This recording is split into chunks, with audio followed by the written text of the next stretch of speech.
اللہ رب العزت نے ہر امت اور قوم کو کسی فتنہ اور آزمائش میں ہمیشہ مبتلا کیا ہے، جس کی خبر پیغمبروں نے اپنی اقوام کو دی ہے۔ امت محمدیہ کے لیے ایک بڑی آزمائش وحشی اور درندہ صفت قوم کے خروج کی شکل میں لکھ دی گئی ہے، جس کے وقوع پذیر ہونے میں کوئی شک نہیں۔ آخری نبی محمد صلی اللہ علیہ وسلم نے احادیث مبارکہ میں اس فتنے کی خبر نہایت ہی وضاحت کے ساتھ دی ہے۔ اس وحشی قوم کا نام یاجوج ماجوج ہے۔ یہ وہ قوم ہے جس کی پیشن گوئی نہ صرف نبی صلی اللہ علیہ وسلم نے کی، بلکہ توریت و انجیل میں بھی اس قوم کا ذکر ملتا ہے، جسے گوگ اینڈ میگوگ کہا گیا ہے۔ دراصل یاجوج ماجوج حضرت نوح علیہ السلام کے تیسرے بیٹے یافس کی اولاد میں سے ہیں۔ یہ لوگ شمالی مشرقی ایشیا میں زندگی بسر کیا کرتے تھے اور اپنے ارد گرد کے علاقوں پر ہمیشہ وحشیانہ حملہ کیا کرتے تھے۔ ان کی آبادی چین سے مغرب میں ترکستان تک پھیلی ہوئی تھی۔ روایتوں میں آتا ہے کہ یاجوج ماجوج بنی آدم میں سے ہیں اور اگر انہیں پوری دنیا میں چھوڑ دیا جائے تو تباہی مچا دیں گے اور لوگوں کی معیشت تباہ کر ڈالیں گے۔ ان میں سے ہر کوئی آدمی اس وقت تک نہیں مرتا جب تک اپنی 1000 یا اس سے زیادہ اولاد نہ دیکھ لے۔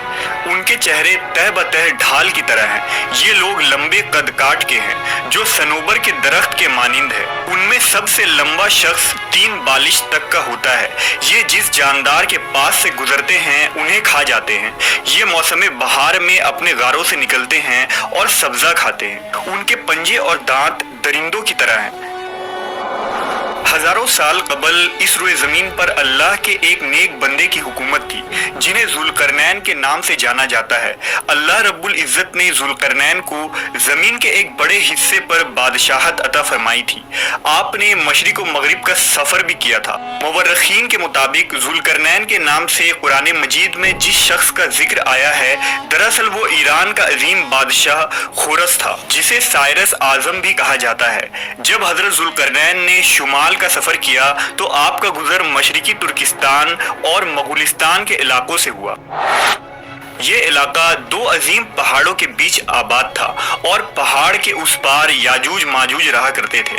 ان لوگوں نے ذوالقرنین سے یاجوج ماجوج کے فتنے کی شکایت کی اور کہا کہ یہ قوم بار بار ان علاقوں میں حملہ کر کے فساد پھیلاتے ہیں، لہذا حضرت ذوالقرنین نے اس سرکش قوم کی یلغار سے حفاظت کی خاطر ان پہاڑوں کے درمیان ایک مضبوط دیوار تعمیر کروائی، جو لوہے اور پگھلے ہوئے تانبے سے بنائی گئی تھی۔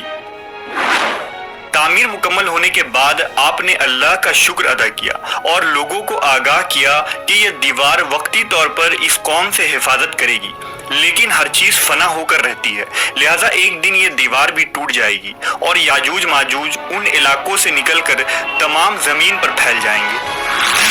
جیسا کہ اللہ نے قرآن مجید میں ارشاد فرمایا، یہاں تک کہ جب یاجوج ماجوج کھول دیے جائیں گے اور وہ ہر بلندی سے دوڑتے ہوئے آئیں گے اور سچا وعدہ قریب آ لگے گا۔ حضرت ابو ہریرہ سے روایت ہے کہ رسول اللہ صلی اللہ علیہ وسلم نے فرمایا، پھر وہ دیوار توڑ کر لوگوں پر نکل آئیں گے، سارا پانی پی جائیں گے، لوگ قلعہ بند ہو جائیں گے، وہ ہر ٹیلے سے بھاگتے ہوئے آئیں گے، ان کے اگلے افراد بحر تبریہ سے گزریں گے تو اس کا سارا پانی پی جائیں گے، اور ان کے آخری افراد وہاں سے گزریں گے تو کہیں گے کہ کبھی یہاں پانی ہوا کرتا تھا، اور حضرت عیسیٰ علیہ السلام اور ان کے ساتھی محصور ہو جائیں گے، یہاں تک کہ بیل کا سر تمہارے موجود 100 دیناروں سے بھی زیادہ قیمتی ہوگا۔ وہ اپنے تیر آسمان کی طرف پھینکیں گے، جنہیں اللہ خون لگا کر نیچے پھینکے گا، تو وہ کہیں گے ہم نے آسمان والوں پر بھی غلبہ پا لیا ہے، جس طرح ہم اہل زمین پر غالب ہیں۔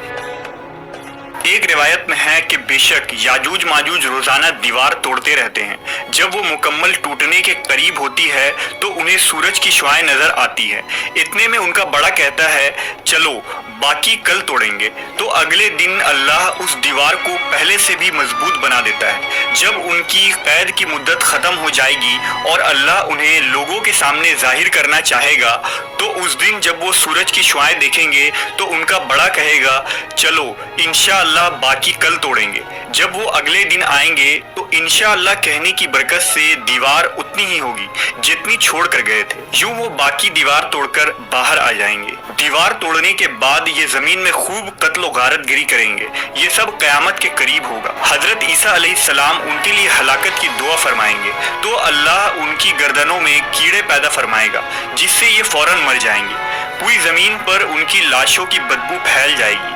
پھر اللہ ایک قسم کے پرندوں کو بھیجے گا جو ان کی لاشیں اٹھا کر جہاں خدا چاہے گا پھینک آئے گا۔ یوں یاجوج ماجوج کا خاتمہ ہو جائے گا۔ مورخین اور محققین کے مطابق سرزمین قفقاز میں دریائے خزر اور دریائے سیاح کے درمیان ایک پہاڑوں کا سلسلہ ہے جو ایک دیوار کی طرح شمال اور جنوب کو ایک دوسرے سے الگ کرتا ہے۔ اس میں ایک دیوار کی طرح کا درہ بھی موجود ہے جو مشہور درہ داریال ہے۔ یہاں ایک قدیم تاریخی لوہے کی دیوار نظر آتی ہے۔